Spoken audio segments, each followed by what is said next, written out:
Today on the podcast, I had Sam Wegert, the CoLiving King. So if you're a real estate investor looking on how can I squeeze out a little bit of extra cash flow, my expenses are increasing like crazy. Interest rates are way up. Insurance costs are way up. Property taxes are way up. Rents aren't. Rents are flat. In some markets, rents are even coming down a little bit. So how in the world am I going to make the numbers work and the numbers pencil? Well, we picked Sam's brain today. So he gives you all the tactics and tricks, including what markets to avoid, what markets to look into, what kind of property to look to buy, how do you manage it. What I love most about Sam is his passion for solving our housing affordability crisis one home at a time. He has a community of students that he teaches not only how to get greater cash flow, but also to serve a greater mission. So I can't wait for you guys to listen to this episode. Mr. Sam Wegert. Welcome to the Real Freedom Podcast with your host, Ryan Weimer. Today, I am absolutely stoked to have Sam Wegert on the podcast, the CoLiving Master. Sam, how are you? I love the name of your podcast, man. Real Freedom. That's awesome. Yeah, I'm doing good, brother. I'm stoked to be on as well. So thanks for the opportunity and good to see you. Yeah, absolutely. Sam, selfishly, we're going to get into all the co-living stuff because it's a tool that I absolutely need in my tool belt. You know, cash flow is scarce, interest rates are high. There's a lot of uncertainty out there right now. This is such a proven model and proven way to be able to boost your cash flow and get to financial freedom. So before we get into all that, though, we always like to start off every podcast asking about your most beautiful failure. Oh, wow. Yeah. Awesome. My most beautiful failure. I've had so many to choose from. So we take this in any direction you want to go. But if we're talking about real estate, and I am excited to talk about the co-living stuff, man, I do think that this strategy, just to kind of double down on what you said for a second, like Yeah. I think this strategy is one of the, I'm teaching a course on it this week. And I was telling the people, I was like, guys, let me blow your mind. Like, what if you could retire with 2 to 3 homes? Like, don't get me wrong. Like, they have to be the right homes. They have to, like, there's nuances to making that work. But, you know, people are just like, what? Like, that's crazy. Like, I thought I had to have 100 units, 200 units, 300 units to retire to create some level of freedom in my life. And we're just creating such a crazy high level of freedom. So if your listeners are listening to this, it's like this strategy that we're going to dive into today I think allows you to create the most amount of freedom with the least amount of risk and the least amount of, I don't want to say like it's work free because it's not a get rich quick scheme, but it is highly leveraged. Let's put it that way. I think it's the most leveraged strategy in real estate to where you can reach your goals the fastest. And I'm super excited to share that. But man, wow, beautiful failure. I would say one of my failures that was a beautiful failure was my first gig in entrepreneurship was I built a chain of martial arts schools across 3 states: Virginia, North Carolina, and South Carolina. And it was the thing I thought I was going to be in for the rest of my life. And I was a martial artist myself for almost 18 years. And I left the town of Charlottesville, Virginia, where UVA is, University of Virginia, a very popular school on the East Coast. And I moved to the big city of Charlotte, North Carolina to open up 2 more schools. And I thought it was going to just be like all sunshine and rainbow. I thought I could be like a mini version of Tony Robbins and inspire the team because I was buying these 2 schools. Sure. And then what ended up happening is I spent my life savings to buy 2 schools. I was in my early 20s, and every staff member that I had at both those schools, because I was buying them as operating businesses, quit and said, we do not like Sam. We do not want Sam to be our leader. Wow. And I couldn't run 2 schools by myself. So within a week, I had to give one of the schools that I had just paid my life savings for, half my life savings, because I bought 2. I had to give it back to the guy who sold it to me. And he was like, well, I know you're giving it back to me, but I'm still going to sue you because you're technically responsible for the commercial lease. And I'm in my early 20s, like, my brain is exploding. I'm like, what? This is not, it's like that expectation gap where I thought one thing was going to happen. And I know every listener can relate to this in some point. Like, you think this is going to happen and something completely crazy happens differently. And I classified it initially as bad. I mean, I was the lowest time of my life. I went through a deep depression. I would go out on this golf course that was across the street from where I was living. Not like a bougie golf course, like a nasty golf course, but I'd still walk it and I'd scream and I'd yell and at night. And I just, and it was just like a time where I had to really kind of face my fears. And I think we all have to do that at some point in our life. And what ended up coming out of that was everything was beautiful, man. To put the beautiful on the failure is I ended up buying a bunch of real estate in Charlotte. And Charlotte's been like one of the best real estate markets in the last 15 years. About 15, 16 years ago, but 14, 15 years ago, this happened. And so now, like, I own a bunch of real estate and I never would have even gotten here if I hadn't done that failure, right? Now I have my wife. I wouldn't have met my wife if I hadn't moved to Charlotte because I met her in Charlotte. Like, all these crazy things that wouldn't have happened if I didn't go through that crazy difficult time and I just couldn't see it initially. And frankly, I got to a point where I wanted to kill myself for a little bit, and not Wow. like not seriously like taking action on it, but just like, man, like what the, and because it was such a mess with my identity, right? Of like, I'm success, and I didn't feel like a success, and so it was a really challenging time. And so that was, but looking back on it, I can truly say it was beautiful. And so thanks for asking that question, man. That's a powerful question to kick off with. Yeah, no, I really appreciate you getting vulnerable there because especially if you're an entrepreneur, right? It's not a matter of if, it's a matter of when. And it's going to happen multiple times along your journey, right? And so I'm curious, you go from having this thing that you're set out to do and you're all in and you're committed, and then it basically blows up. Yeah. What was that pivot to real estate then? How did that come into the picture? Yeah, real estate came into the picture for me really from some good mentors just pulling me aside and saying, "Hey," and thankfully, it even came in for me before that failure. Like I bought Oh, my first condo in 2011, and I moved to Charlotte, North Carolina, probably 2015. Is that right? Or that 10 years ago, so maybe less. But anyway, maybe I only bought it a year. I'm not always the best with dates, but somewhere in there, I bought my first condo before I moved to Charlotte and gone through this crazy failure. So I kind of like dipped my toe in and I had house hacked that condo. I lived in one room and rented out two other rooms. I didn't make a lot of money, but I like lived kind of for free and maybe made like $50 a month. Like it was kind of a cool little, and I was like, hey, this is cool. My living expenses are really low, right? Usually people in America know that as house hacking, right? Where you're trying to live it for less. And so that was kind of like the thing. And then my mentors just would tell me, they said, every dollar you make, like put some away.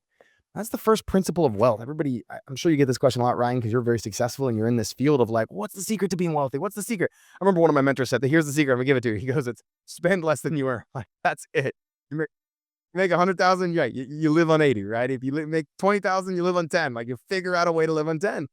And so I always kind of operate under the principle of pay yourself first. And so but my mentors kind of took it a step further and said, they said, Sam, skim money off the top, no matter how much you're making, and put it into real estate. And they were just big real estate guys. And I was just like, okay, like it makes sense. And so I just started doing that. And then I bought a house in Charlotte because I didn't want to put any rent. Now this was after I rented for a while in Charlotte. I went through the whole failure. I started to hire some better people. I kind of started to turn around. I gave that one school away. I focused on what I thought was the best school. And I started to pull myself out of that failure. And I didn't want to spend all this money in rent. I wanted to actually like own a place. So I bought a place with a primary residence loan, 3.5%. And I rented it out to three roommates because I come from a big family. So I'm used to having a lot of commotion around me. And I remember my good friend at the time, he was like, we were out on this walk in the neighborhood one time. It was like a beautiful spring day. Sun was shining. And he's like, yo, like, I noticed you're renting your house out by the room. Like, he was just very casual. He was just like, what are you making from that? I was like, I don't know, man. He's like, and he was good with numbers. And I wasn't like amazing with numbers at the time. He was like, I said, I don't know. If I count myself as a renter, like 2850 something. And he's like, his jaw like dropped. He's like, dude, that house would only normally rent for 1300. It was not in a good area. And it was, 10, 11 years ago. yeah. And so I was like, really? And he was like, yeah, that's crazy. And he kind of started to put some numbers together. He's like, that's awesome. He's like, I wonder if you could do that with 5 people. And dude, all he had to do is ask that question. And I was like, I'm going on a rampage to see how many people I could get to share a house, right? I just kind Yeah. of fell into this. So I don't want to get ahead of your questions and like get too far out of the journey. But that was kind of like into this whole like, house hacking, sharing a home kind of situation. And it was that second house when my banker friend kind of shared that with me, it kind of clicked for me. And I was like, wait, maybe there's something here. I want to get to financial freedom fast. I want to get outsized returns with the money that I'm skimming off the top. And forever my life is different because of the decision to go all in on co-living and this house hacking shared model. Yeah, and fast you did. I mean, at age 23, you achieved financial freedom, you and your wife. That is pretty spectacular. I mean, I guess for people that are new to co-living, Yeah. what is the difference between co-living and house hacking? Are they the same? Are they similar? What are the differences and nuances? Yeah, I mean, co-living was my vehicle of choice, and it really helped me get there faster to the financial freedom goal. Now, I always give people a caveat. I'm like, look, when I was 23, well, my expenses were a lot lower than they are now. Right. You have this lifestyle creep and things like that. And so I've continued to buy and continue to create financial freedom, but it's something that constantly goes up. There's more to this journey than just your financial freedom once and you never have to work again. I think if you want to stay at that lifestyle, you can, but if you want higher levels of lifestyle, then you have to continue to grow and expand. And I believe that's what life's about. So I love that journey. But that was the first point where my passive-ish income exceeded my expenses. And I was like, holy cow, like I truly could not work, right? And I chose to keep working. I chose to continue adding value. But yeah, man, I think the difference between co-living and house hacking is really simple. It's when you're living in the home, it's house hacking. This is my definition anyway. Yeah. When you step out of that home and it's a pure investment and you're looking at that one house that houses 5, 6, 7, 8, 9, 10. We have one home in Charlotte. This is going to blow your listeners' mind. That's 11 people sharing this dang house. It's 3 levels, 3,500 square feet, but it's 11 people. It nets like 3,400 nets. Like after all expenses and everything, it nets $3,400. And it's not even my home. It's one of my students' homes, one of my coach's students' home that I helped him buy. I say that to say that when it's a business, when you step outside of it and say, this needs to produce cash flow, I'm measuring the net every month of this property. I'm trying to keep, like, now you're not living there. Now it's a business. Now you have to like track it as a business. And so then it becomes co-living. Now, everybody might not agree with that definition, but that's my little definition of what the difference is between those two. Wonderful. As somebody that, and most of the listeners are, we've probably heard of this, right?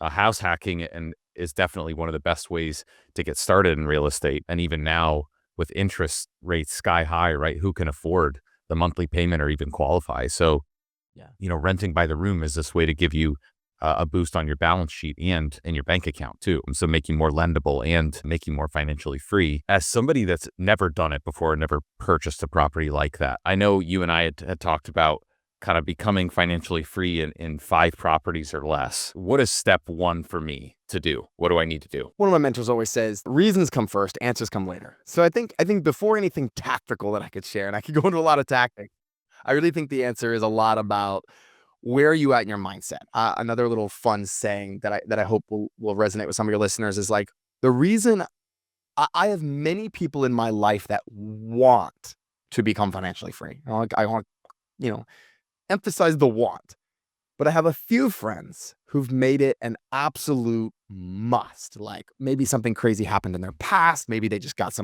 had a lady recently who came to me. She was on one of my trainings and she said, Sam, I have this symbol in my mind of financial freedom. I said, what's the symbol? She goes, it's golden handcuffs, but there's a huge break in the middle and I'm breaking out of these golden handcuffs. And it was like this, she shared me this beautiful story. I said, well, what does that mean? She goes, my husband, they pay him $235,000 a year to keep his job, but he hates his job. It makes him sick. He drives 2 hours there. He drives 2 hours home, but he can't leave it because it makes him too much money. We will become financially free. And just the way she said it with the passion and the intensity. And I was like, you will. You will. Because she's got that like burning reason, right? And I know this is kind of cliche in the personal development world to say, but it's cliche because it's true. And it's true because it's like should, right? You can say, oh, I should become financially free. I should lose weight. I should work on my relationship. I should go have a date night with my significant other. My mentor says, people are like, I should. And they just end up shooting all over themselves, right? And until that like make it a freaking must, it doesn't like really get done. And so when I teach this, literally I spend a whole day on like having people pick a symbol. Right. I had another guy, and I'm just to give your listeners kind of a visual picture of what this means. I had one guy, I was teaching this concept of like having a symbol and like putting up on your wall. And like, it's the symbol that gets you fired up. It's the symbol that makes it a must for you. Like, what is that? It could be a picture. It could be something in your head. So one guy says, Sam, I got it. I know what my symbol is. It makes it a must for me. I was like, what is it? He goes, I want you to imagine a UPS truck. And I want you to imagine it exploding in a fireball. And I'm calmly walking on a plane with my kids. He's like, it doesn't need to be like private jet. I'm just walking on a plane. I was like, dude, like what? This is an extreme symbol. He goes, I was like, I hope nobody's in the UPS truck. He's like, no. He's like, you don't understand. I work for UPS. I freaking hate it. I never want to say UPS truck ever again in my life. And it was like his thing that made it a must for him. So what's step 1? I think step 1 is like just digging into something you care about that really makes this journey a must, because real estate's hard, man. I'm the first one to say like there's ups and there's downs. And we had a lady recently in one of our homes. We have a 9-bedroom home. It's one of my personal homes. My wife and I's personal homes. And she like accused the other members of like sexually assaulting her. And we were like, you're crazy. Like, thankfully we have cameras in the common area and like nobody even went in the room. We were like, what's going on?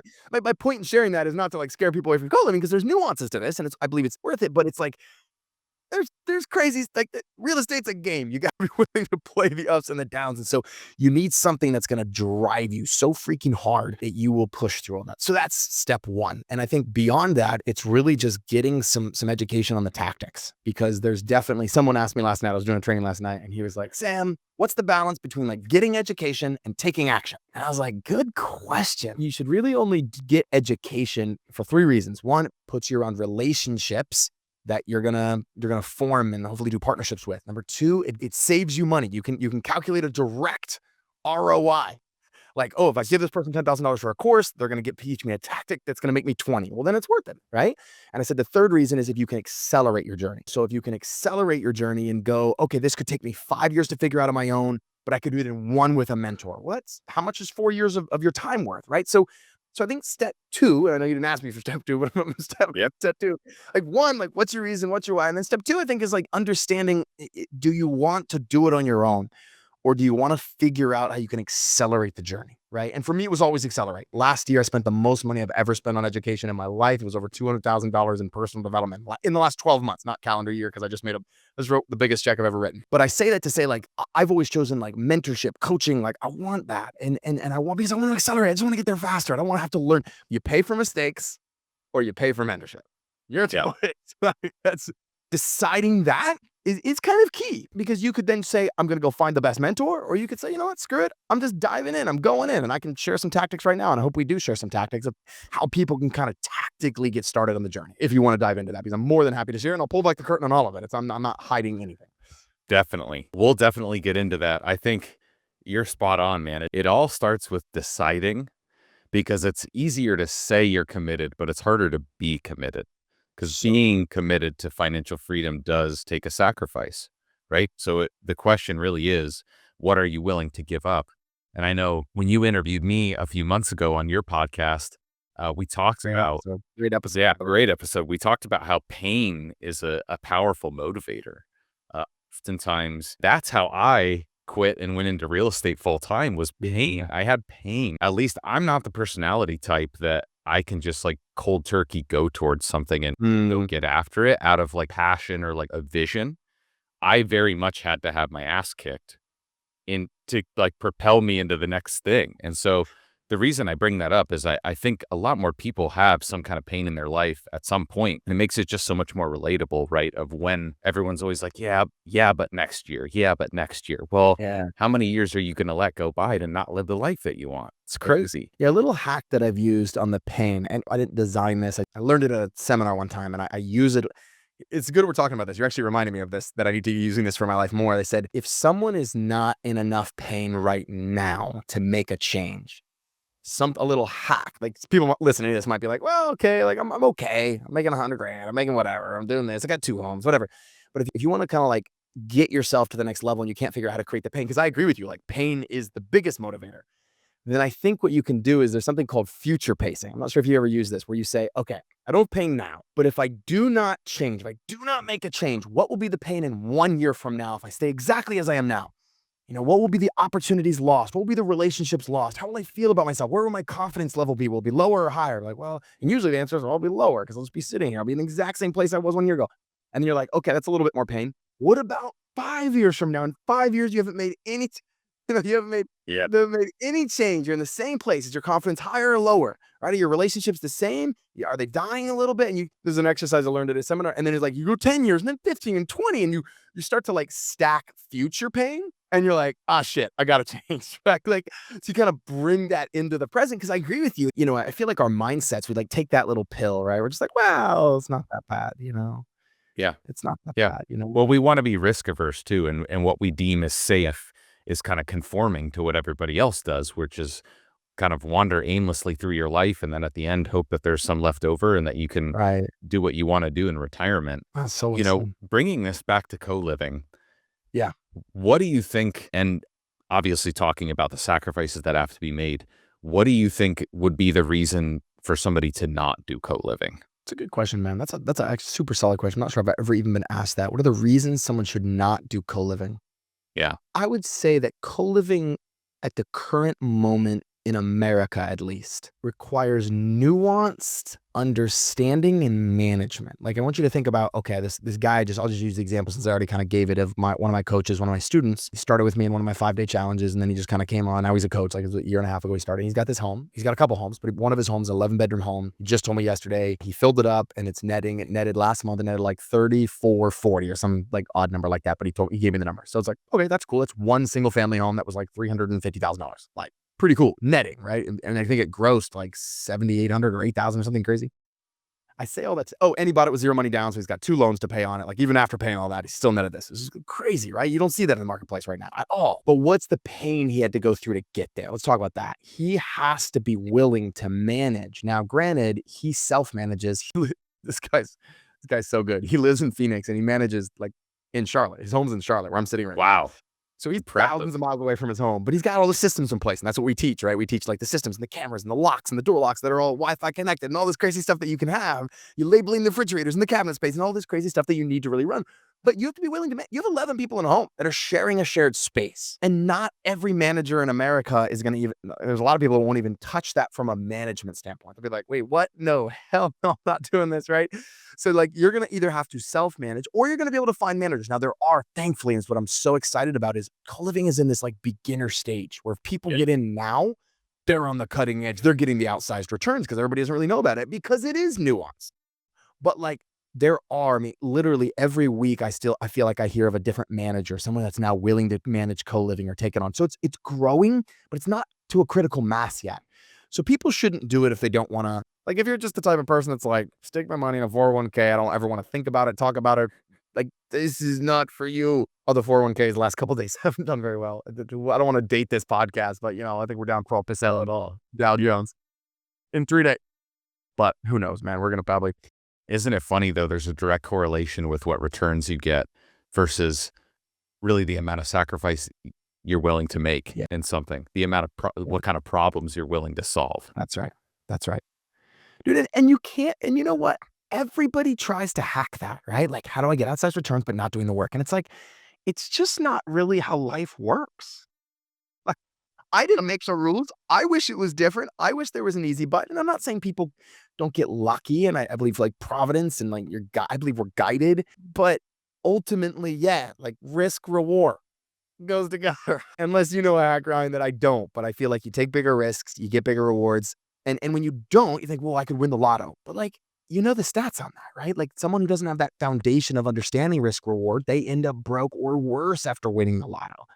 So it's still different. It still doesn't, the principle, you can't cheat the principle, unfortunately. I've tried so much to cheat that principle. I'm glad we're talking about this because even the other day I was thinking, I was like, I'll just do this thing and then I'll be like, I'll double my net worth. I'm like chat GPTing, like, how do I take what I currently have? And I'm really grateful. Like my wife and I have created a lot of wealth. And like, how do I take what I currently have and get it to this by this date? Even ChatGPT was like, we're going to have to do some very risky things to be. I'm like, F you. I don't want to hear that, but that's how life works. So it's great. Totally.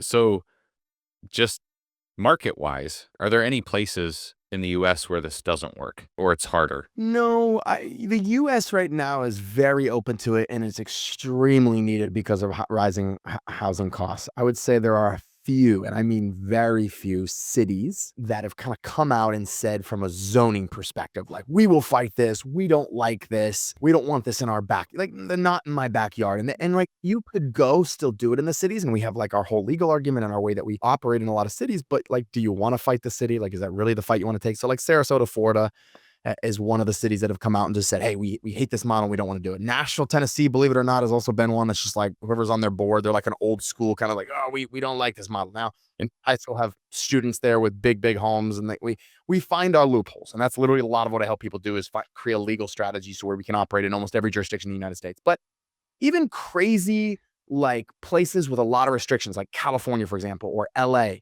super wide open for co-living because they need it. And they're just like, we're not enforcing any of the restrictions. Like, we need it. You can call the city and they'll literally tell you, like, we won't enforce it. It's totally fine. They'll tell you that, right? So that's kind of, no, there's no off limits completely. There are places that are like a little harder. Those two that I mentioned are frankly the probably two hardest right now in the United States, like in the entire United States. Yeah. Or Fort Worth, not Dallas, but Fort Worth is also pitching a fit about it. But a lot of times what happens is they kind of pitch a fit. And then like it ends up opening up once they realize it. It's a lot of people are just scared because it's new, it's different. Yeah, I totally agree. How about the markets that are best for it that you've seen? Houston has no regulations or zoning. Like you can do whatever you want in Houston. Nice. One of my students just launched in Houston a 14-bedroom co-living home with a parking lot in the back. Like, dude, it's insane. Like, it's crazy. And it filled in I don't want to misspeak. I think it was 2 weeks. He had 13 out of 14 rooms filled. Just to speak to Wow. the level of demand, it's insane. Well, what's cool about Houston too is it's the fourth biggest city in the U.S. Is it really? So I I didn't mean, know you that. have So you have a lot Wow. of population there. I did not know So that. That's crazy. Yeah. yeah, Dallas is good. Charlotte is really good. I mean, Charlotte's a little bit more uppity. So, some of the price points a little higher, but it's a good market. Anything in Colorado is crushing right now. Like Colorado Springs, price points are higher in like Denver, but you're seeing it work there a lot. Anywhere in California it'll work, but your returns are not, you have higher price points there. So where we're seeing kind of the best returns are Houston, Dallas, San Antonio, some of the big Texas cities, Charlotte, Tampa. Yeah, those are kind of some of my favorite cities right now that are really accepting it and going down. And then some of these smaller cities, man, like Asheville. Asheville's a town of 50,000. It's not one of the top tier. It's like, but it's doing well there and it's needed there. Some of these like smaller kind of resorty towns or places that just need like workforce housing are doing really well as well. that's super interesting. That's like a completely random assortment there. I would have thought there was kind of a correlation between like you might want to be in red states versus blue states. Are there any, I guess, political either Blue states, support or a lot of friction? yeah, a lot of blue states are way more open to it, to be honest. Wow. Yeah. Yeah, yeah, because they're Interesting. like more, they like define like one of the things you run into with doing co-living at a large scale. If you have one or two, three homes, it's not usually a big deal. But if it's at a larger scale, one of the things that we think about and one of the things we create a legal strategy for is like getting around and playing all the loopholes that we can with zoning. And a lot of times these zoning, because we're doing this in a lot of single family zoned homes.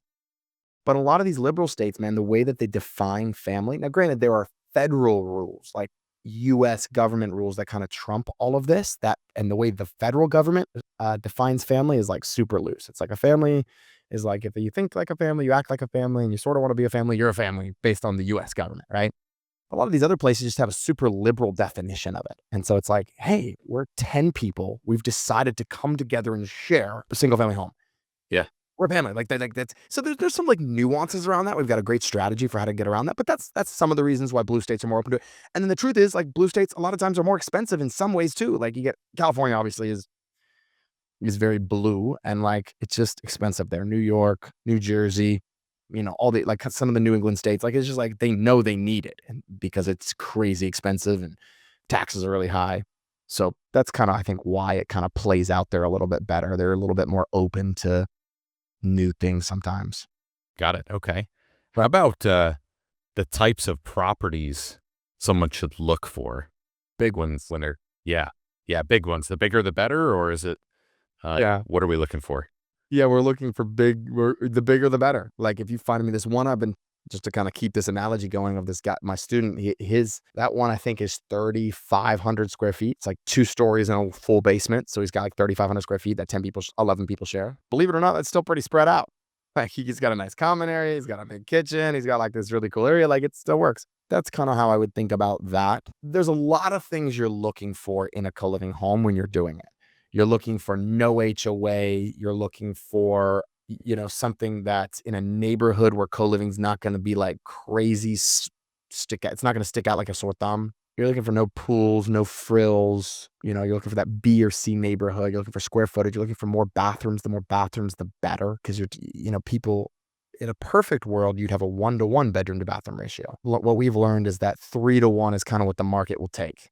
Like, Okay. granted, you can charge less for those rooms than you do if someone has a private bathroom. But, and I know we're getting into the weeds here, the kind of some of the tactics, but those are a few things. Closer to public transportation is better, like way better. So you're Yeah. looking for a lot of these nuances that kind of make it work. How about parking? Parking depends on two things. Depends on, is that city a public transportation heavy city? We have a student, he runs 475 rooms in San Francisco. And I'm talking like Holy cow! In San Francisco. downtown San Francisco, Oakland. Yeah. So like, he has no parking. I think of like 300, I think of like however many rooms he has. I think it's like 300 and some or 400 and some.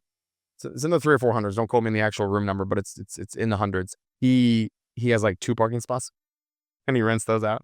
Yeah, it's like, you're just like, I don't do parking, right? Because it's so good. But in Charlotte, if you had that, dude, like, people need a car in Charlotte to like survive. Dallas, Right, same way. right. Houston, same way. Like, so it depends on what city you're in first. You take that into account. Second thing it depends on is how close are you to public transportation. And then the third thing that it depends on is what your ratio is. Like it depends on kind of the demographic you're targeting. If you're targeting like working professionals, how close you are to employers really matters as well. So you kind of like take some of these factors in, and then we came up with a formula that says 2/3 of the number of people you have living in the home, that's how many parking spots you need. Got it. So for us, for easy math, a 9-bedroom home, I'm making sure I've got 6 parking spots. Now that can be a combination of parking in the driveway, parking I can add a gravel lot to the side or to the right or the left, right? And street parking or neighbor parking. Sometimes we've even gone to neighbors and asked for like, hey, can we rent or borrow a little spot from you? So those are kind of some of the types of things that we look for to kind of figure out what the parking is. But the 2/3 ratio is a super solid ratio. It's worked in almost every city we've done. Sometimes it even can go down to 50% if you're closer to public transportation. That's what we found. Got it. So the wheels are spinning in my head and I'm doing the math. On average, how much bigger of a return can you get renting, say, a 5 or 6 bedroom house, maybe a 5-bedroom, 3-bath house, which there's quite a few of those, maybe not one of these monsters, Yeah. but like a 5-bed, 3-bath house. What kind of return am I getting versus a long-term rental? At Offer Now Idaho, we're looking to hire A players to run our organization and help us grow our business. What's your favorite part about working at Offer Now Idaho? I would say it's the culture. I really enjoy the people that we have here. They want to grow. They want to become better versions of themselves. They're hard charging. We're all pushing each other to be better. We're not two different teams competing on the same battlefield. We're one team practicing because we have a goal of helping 1 million people over the next 10 years. That's a big number. We can have an impact on people's lives while we're on that journey. And the work that you might do year 1 or in month 1 is going to have a positive impact on that family for the next decade. And that's huge. The growth potential that we have, I mean, we could easily 2 or 3x here in the next few years. With what we've built, the type of people that we've attracted, and the type of people that we're going to attract, this thing is headed for the moon, and we have so many vacancies and we need your help to fill them. Right now, we have a $3,000 referral program. If you know somebody that's looking for a new role, we will pay you $3,000 once that person is hired by us and they hit their 90-day mark. So if you know of anybody that's looking for a new job or looking to change their life, shoot me a DM at RealRyanWeimer on Instagram. Let's get it. Right. Well, I think 2 things for your listeners to keep in mind. One, we always add more rooms. So like if we were to buy a 5-bedroom house, I'm always converting that to probably 6 or 7 or 8 rooms because I'm going to take an extra living room that's not being used. I'm going to take some basement. I might even convert a garage to 2 rooms. I'm taking every square inch of space in that home and I'm converting it to a bedroom minus the kitchen and a nice common space where people can co-eat. I call it co-eat, like eat together and hang out together and work. Like co-work in this little space. We set up desks and we make it really nice and cool. So I say all that to say, it's really a matter of where does the juice become worth the squeeze? And usually it becomes worth the squeeze when you can double what the rent would be at a minimum double what the rent would be long-term. So quick example, there's a house right now, it's on Denson Place Road here in Charlotte. And it's a house we bought back in 2021. And it would normally rent for like $2,000. The numbers start to look kind of sexy in terms of what you can return at like $4,000. And then we rent it for like $6,400 because we made an 8-bedroom home and the average is like $825 per room. So it comes like $6,450 or something like that, whatever it is. And so I say all that to say is that's kind of, okay, now I'm tripling. Now it's like off the charts. So my personal thing is I need to triple the gross rent that I would normally be able to rent for. But I have some students that don't have like that high of a bar. They're like, Sam, I can rent it for 2. If I can do 4 on CoLiving, I'm great. I'm happy. That's okay. So I think that's a little bit of, maybe what you could think about when you're trying to kind of see, okay, is this house worth it? Like, can you at least double the gross rent? Wow, that's incredible. That's a pretty high bar. That's a lot higher than I expected it to be. That's Well, fantastic. we get people that come to us and like, Sam, I have a condo. It's 3 bedrooms. I'm going to convert it to co-living. I'm like, dude, don't. It's going to be way more work. Or like 4 bedrooms. Like 4 bedrooms, oh, I can normally rent it for $2,000 and I can get $3,000. Like for $1,000 a month to deal with that or hire someone to deal with that, you're paying them more. It's just not worth it. It starts to be worth it when that 2 looks like 4. Yeah, man. Got it. I mean, Ryan, I know this sounds crazy, but there are some homes we've done recently that are 4x the rent. Like one that I kind of promote and I talk about, I made some ads out of it because it was like the best one. So I'm pulling back the curtain here. It was like it would have rented for like $2,100 just gross rent. And then we rented it for it was a 10-bedroom home and it was like $8,200, $8,300 total gross rents. Like So now you're like, oh, you should tell. It's great, right? Those are some like crazy numbers. I'm not on here to promise people can get that. But yeah, so you have 2, 3, 4, 5. That's the biggest I've seen was 4X, and we were just tripping. What can someone expect to pay a property manager for co-living? Yeah, it's a good question, man. 15%. Okay. You're looking at 15%, depending on what you want to do. If you just want a full service property manager, you want them to take care of maintenance and filling and handling tenant concerns and disputes and all that, like at least minimum is 15%. Like you can pay up to 20%. Yeah. Percent because there's a tech company out that'll manage part of it, and you still have to have some, like they'll manage the members because they're trying to be like the Airbnb of the room rental space, and then someone else has to manage the leaks and the toilets and all kinds of other things. So it's, when you combine those two fees together, you're probably closer to 20%. So 15 to 20% is probably what you're going to end up paying. That's actually less than I thought it was going to be. Like I pay 20 to 25 for Airbnbs. For Airbnbs, yeah. Yeah. So it's interesting that it's less than Airbnbs, because I think Airbnbs is actually a lot less work. Well, I mean, I don't know. Like the way I usually talk about it is like Airbnb. I usually talk about co-living as like the middle. Short-term rentals and long-term rentals got together, had a baby, and that was right in the middle. And that baby is co-living because it's like these people are staying for a lot longer. You have the tenant disputes. You're not cleaning after every person leaves. It's not like a weekend booking. It's not. I mean, it's like, hey, people are staying for 4, 5, 6, 8, 10. Some of our longest tenants stayed for like 8, 9, 10 years. It's home for them, right? And so there's a lease up period, like an apartment building where, hey, I got to lease this thing up and I'm getting it full. And then great, it's full. It's going to be okay for a little while. And in Airbnb, you've got that, it's the grind of consistent. Now, granted, there's a lot more resources for Airbnb, right? Like Airbnb's kind of got the whole thing dialed in. So I think that sometimes it feels less.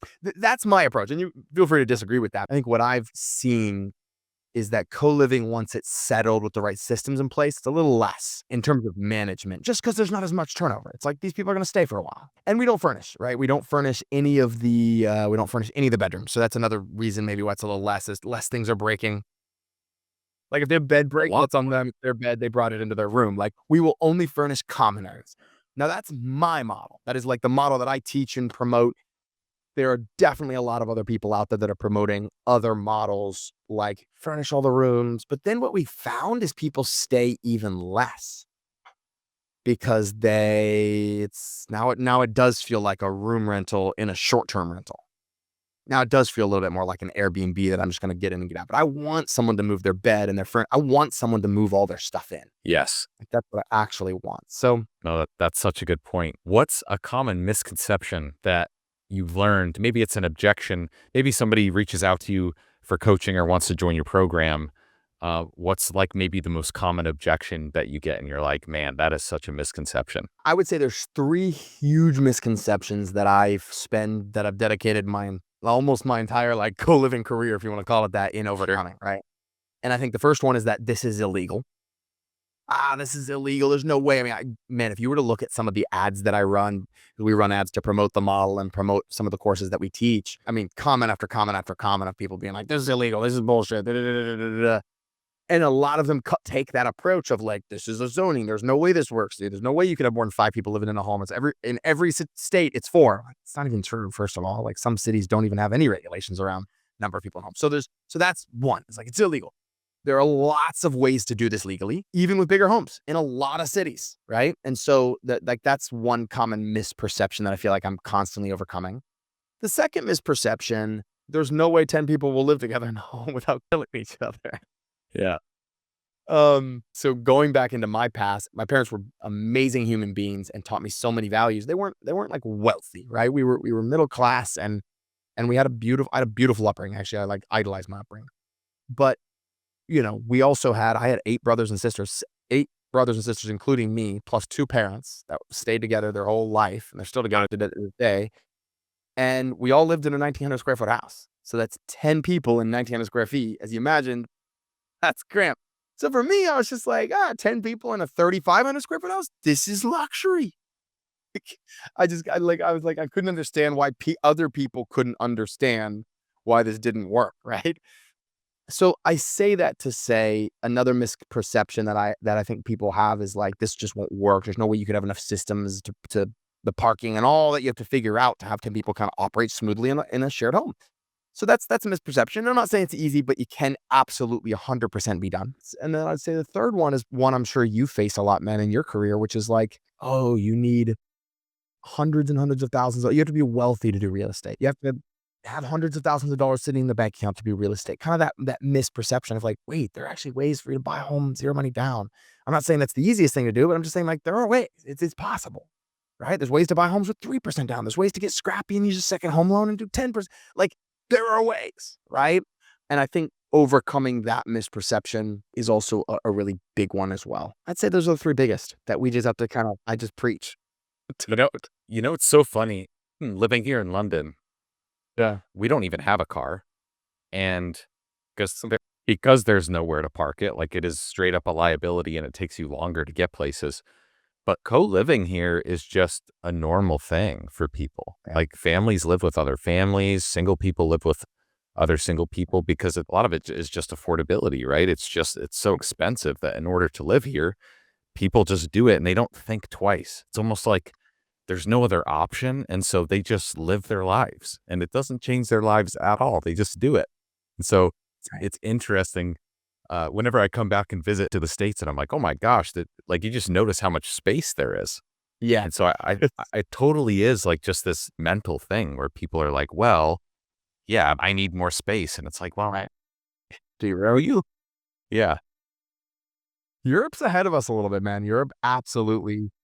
I had a guy call me. I was on Bigger Pockets, the podcast Bigger Pockets, probably 2.5 years ago now. And I had a guy from Berlin reach out to me after he listened to it. And he was like, Sam, kind of made fun of me. He was like, you're talking about this like it's a new thing. He's like, it's not new. I'm from Berlin, Germany, and everybody lives this way here. Like all millennials live this way. Nobody can afford an apartment in Berlin. It's freaking crazy expensive based on the wages. And he told me this crazy story about how he launched a software company.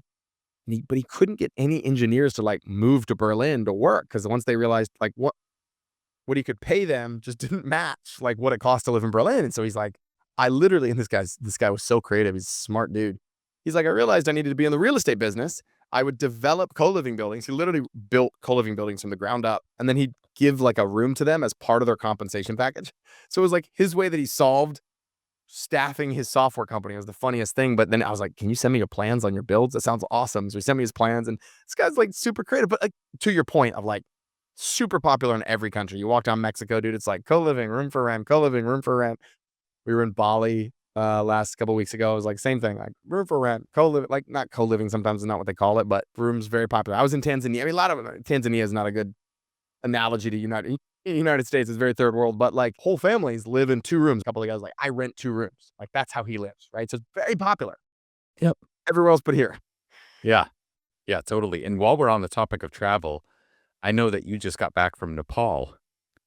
Yeah. What were you guys doing out there? What was that about? Yeah, man. It's one of the greatest gifts of breaking free of the system, which you have done. It's so cool to see, like you're living your best life and you aren't even in the United States, right? Which is so cool. But like what's, I think one of the greatest gifts of being able to break free like that is doing what you're doing and doing what I was able to do with my wife last month, which is like travel and experience other cultures and live places where it's like, $3 for a dinner instead of 45. Right? London's expensive too, man. That's not a cheap city to live in either. But anyway, I digress. So we went to Nepal. My wife and I support some orphanages out there. We wanted to go visit them in person. And so the organizer of this nonprofit that supports these orphanages was like put together a trip for us to visit 4 or 5 of these orphanages. So it's so cool, man. We got to like meet the kids and teach them magic tricks and hang with them and do meditation, do yoga with them. It's just like fun stuff. And it's always a great reminder that you don't need as much as you think you need. And maybe to put a lesson on this for your listeners, something I was just talking about with someone the other day was my mentor came to me one time and said, Sam, how much do you need to retire? And at the time I didn't know. He said, how much do you need to become financially free? So I just made up a number. And I think a lot of people do this. They say, well, I need, and they give the number 20 million, 10 million. I forget what I said, but it was like millions and millions of millions. It's always a big round number, right? It's always. Yeah. And he was like, are you sure? And I was like, yeah. He's like kind of stuck my flag in and I was like trying to argue for why I needed this much money. And he was like, I don't think so. He's like, go write down your base essentials. Like, what do you actually need to survive? Like, what does that come to monthly? And at the time, and I was late teens at the time, I couldn't get above like $4,000 a month. I was like, and then I can get way further than that now, right? But at the time I was like, well, a car and my cell phone and like my apartment. And I was like, $4,000 a month, right? I was like, that's my base essentials. Then he's like, okay, cool. Like come up with what you do to be comfortable. That's your base essentials. What about comfortable? And then what about baller? At the time, my numbers were like 4,000 a month approximately was like for base essentials. I think it was like $6,000 for like me living comfortable. I was, single at the time. And then I was like, man, if I made like 10,000 a month, I'd be living my baller life. Yep. Right. And so I think it's powerful when people start to put some numbers to this stuff because then it becomes really, really, really real. And it's not usually as big as you think. And so I think that that's really, really, really powerful. So I forgot exactly how I got on that topic, but that's what we were doing in Nepal. We were hanging out, realizing that we don't need as much as we think we needed to break free of the system. And so we went there and then we went to Bali for a few weeks. And my wife is big into meditation and yoga. And so she drug me along on a 14-day meditation retreat with yoga every day. I say that playfully because I actually ended up enjoying it a lot. But initially I was just like, I'm going for my wife. But I learned a lot and it was really magical.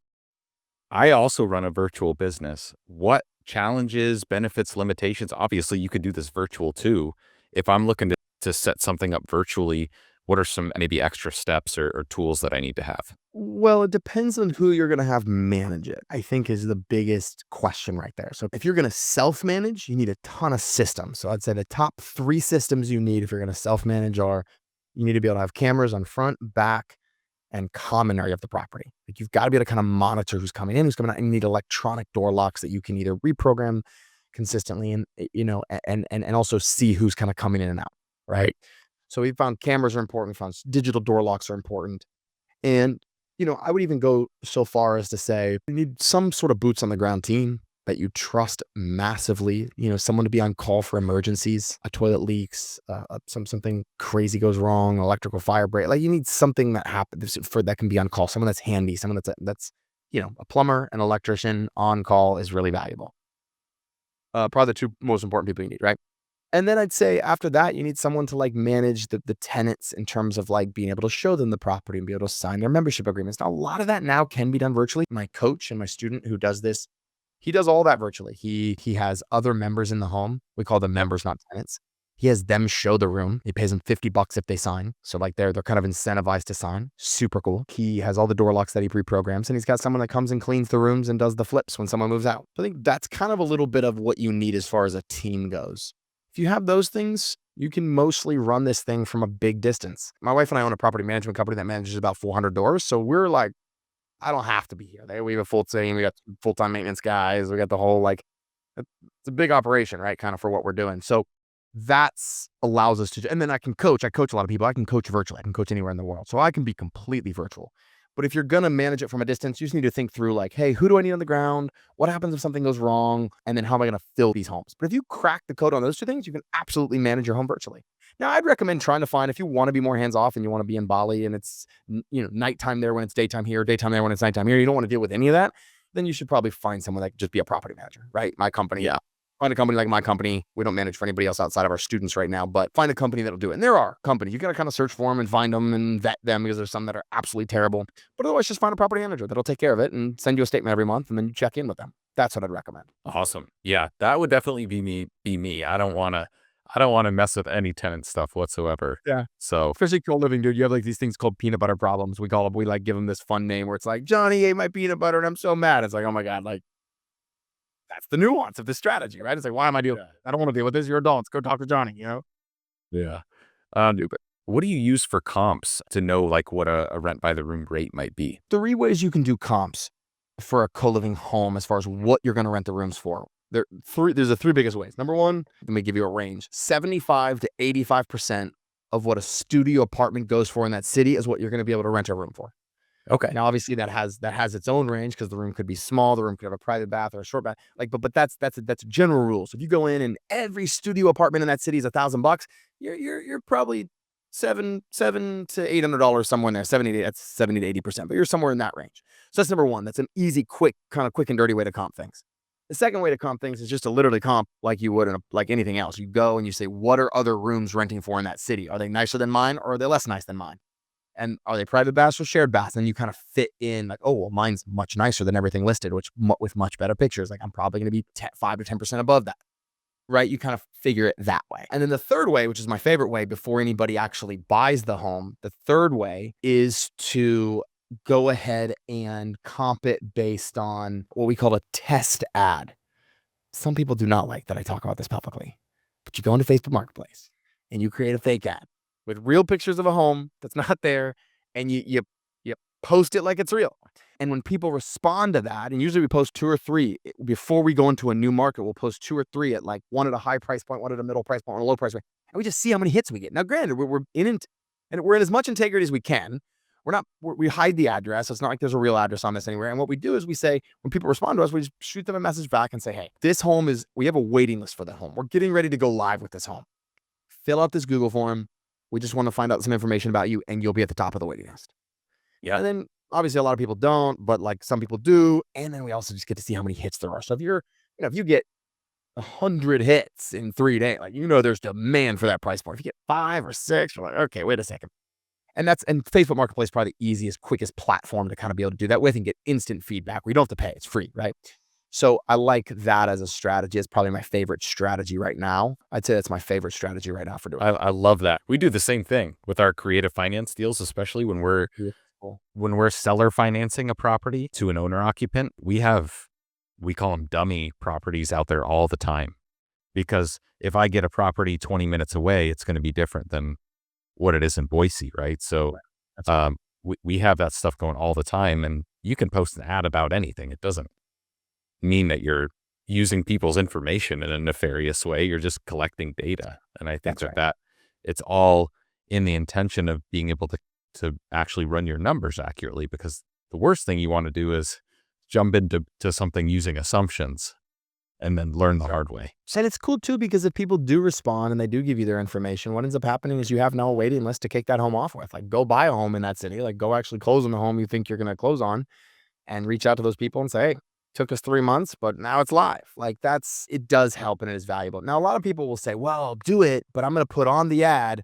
this is a test ad. And it's just like, it doesn't work the same because nobody responds to it, right? When they're like, oh, it's a test, I ain't touching that. Like, it doesn't make. So it's got to be real. It's got to look real. And again, some people freaking hate me for talk. I get so much, but it is a strategy. You don't have to do it. Do it as much integrity as you can, but it does work. And when we've used it in the past. Got it. Why do you think this strategy is still so much of a blue ocean? Like, why is it not more of a popular thing? It seems, I know that people have to get over this like mental hurdle or whatever in their mind, but it just seems like such a powerful strategy you can add. I think there's 2 reasons why it hasn't just blown up. One, it's difficult to manage. And it's kind of been the theme of this, right? Is like, hey, outsized returns, but what's the risk to it? Sure. I would say that is number 1. I'd say the second piece is it really hasn't been needed as much in the past. Like, America is a wealthy country. We have had good incomes. Cost of housing has been relatively low. But the last 5 to 7 years, like especially after COVID, and then you've got the 2008 crash, like we've kind of just been trending towards this direction of like the gap between the rich and the poor, the have and the have-nots has kind of just grown. So you're kind of getting this whole population in the United States that's kind of left behind. They're still making $30,000 a year, but like going out to McDonald's is now $20 when it used to be $4. You know what I mean? Like that's the general vibe of everything. Dang, my Chipotle bowl costs so much more now. It's like, you guys have Chipotle in London, right? Yeah. Okay. So I say that to say, like, the general trend is just not headed in a good direction for those who don't own assets, those who aren't investing, those who aren't like constantly leveling up your skills. You kind of get stuck. And unfortunately, that's 40 to 50% of the population of the United States. Wow. So now there's more of a need for that, right? And I think that need is what's driving and spurring a lot of this. And then when you look ahead, not that I have a crystal ball, not that I'm trying to, when you look ahead, like that's not going to get any better, man. Like that, if I believe like that's only going to get worse and worse, as the gap kind of widens, this crazy stuff happens in our economy. So we'll see where it all ends up. That's why I think it's needed and it's blowing up. And there's some crazy stat. I'll have to see if I can find it. It was before World War II. I mean, I want to say it was like 40. It was some crazy percentage of the entire United States lived in rooming houses, like a crazy percentage high. And Yep. so we go through these cycles, man. We go through these cycles. And then obviously after World War II, we became the dominant superpower of the world. Everybody owed us money. And like we had this crazy prosperity, this crazy wealth. So the white picket fence with the big home and the 3 kids and whatever became the dream. And a lot of people could accomplish that. It's just not the same anymore. And so I get a lot of hate too on our ads and people just talking about how like this is the death of the American dream. Like what the heck? Do? And so I actually kind of agree. Like this is kind of sad that this is the best investment right now. But I do believe we're solving loneliness in addition. We are providing affordable housing and it's needed. So like we can sit and cry about it. And yes, we should try to go like make our whole country wealthy again. Great, including the bottom 50%. But at the same time, let's give them housing. They don't need to be out on the streets. Yeah. I mean, Or spending 50% of their income on their housing. Like, no, let's not do that. relying on the government to take care of this stuff is not a strategy. So I can tell you personally, we've bought a couple of mobile home parks in Boise that have empty pads, and they won't actually allow us to fill those pads with new mobile homes. Weird. They're looking to get rid of them entirely. And so what does that do? Well, all of a sudden, you've just taken essentially the most affordable housing and starting to get rid of it. So where are these people going to go? Like, we just have to take matters into our own hands as entrepreneurs and real estate investors. And I'm sure this fuels into your why, if you can talk about that, about, yeah, the profits are great, but you're also filling this massive void and making a huge impact. I forget that sometimes because I get so caught up in the tactics and the day-to-day and everything we're doing. But I was on a call today with one of my students, and he was telling me he has 2 co-living homes. He joined our program, and he was just saying how he was literally saying that. He's like, Sam, I just want you to know, like, you're making a difference. Like, there are homes upon homes in this. And he was telling me about, he's an older, very successful, wealthy man with his family. He like gets to know personally all the members that are in his homes. So he was telling me about one just recently passed away, which is like he took very personally because he was kind of mentoring this kid in the home, this young kid. My point in saying all this is like he was telling me like this is making a difference. Like people are connecting in these homes, people are building relationships in these homes, like friendships are forming. And it was good. I kind of like got emotional when I was like, dude, thanks for that reminder. I just get, like when you run a business, you're like running the business, right? And you get 100%. out there, you're making a difference. But absolutely, the mission is let's just solve affordable housing, right? Let's create places where people can get 50%. Like if the cheapest thing in your city is a studio apartment, which in most cities, the cheapest thing is a studio apartment. Let's be an inventor of a housing product that is 50% of that or 60% of that, right? Let's do that because our price too includes all the utilities. Whereas when you look at a studio price, it's like that plus utilities, which makes the spread even greater. So yeah, man, I'm a huge fan of it. That absolutely is the why. That's the mission. I don't talk about this publicly a ton, but I personally lived in co-living homes for 13 and a half years. When my wife met me, I had 6 roommates and she was like, what the heck is going on in this home? Like, what are you like doing? You doing drugs together? Like, what is this, a fraternity home? I was like, no, they're just my buddies and then we hang out so I say that to say like, absolutely, that's the why. It's like, we're solving affordable housing. And in life, you don't always get that. You don't always get something that makes money and is great. Normally you're like, well, I've got my nonprofit over here. And like, I give over here. And then this thing makes me money. But like for those to be combined, for you to invest in something that makes a difference, dude, it's social entrepreneurship at the highest level. It feels good. You put your head to bed every night knowing like I made a difference. I don't have to go try to cleanse my soul from my money I faking world by like giving to church. Like I'm not saying don't give your church, give your church. But like you're making a difference by doing this too, which is really cool. Awesome, Sam. For people that want to join your program, reach out to you, set themselves up for financial freedom, how do people do that? How do they contact you?